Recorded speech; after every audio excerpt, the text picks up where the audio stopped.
ለምን አንዳንድ ሰዎች ቢሊየነር ይሆናሉ? ነገር ግን ለምን አብዛኞቹ ሰዎች በሕይወታቸው ይቸገራሉ? ልዩነቱ ዕድል አይደለም። ልዩነቱ አስተሳሰብ ነው።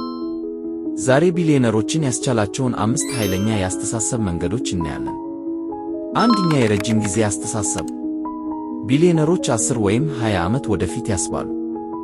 ለምሳሌ ኤለን መስክ ኤሌክትሪክ መኪና እና የሰማይ ቴክኖሎጂ ላይ ብዙ ገንዘብ ከሰዎች በፊት አፈሰሰ።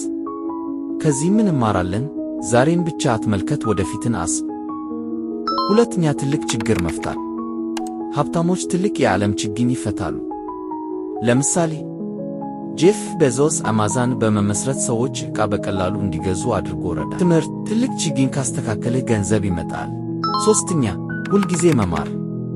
ብዙ ቢሊየነሮች ብዙ መጽሐፍ ያነባሉ። ለምሳሌ እንደ ዋሬን በፌት ያሉ ቢሊየነሮች በየቀኑ ለ5 ሰዓት ያህል ያነባሉ። ትምህርት ዕውቀት ሀብትን ይፈጥራል። አራተኛ፣ አደጋን መቀበል። ቢሊየነሮች መሳሳትን አይፈሩም። አዲስ ሐሳብ ይሞክራሉ እና ከስህተት ይማራሉ። ትምህርት መሳሳት ወደ ስኬት የሚወስድ ክፍል ነው። አምስተኛ፣ አእምሮን መቆጣጠር። የተሳካ ሰዎች ሐሳባቸውን ይቆጣጠራሉ።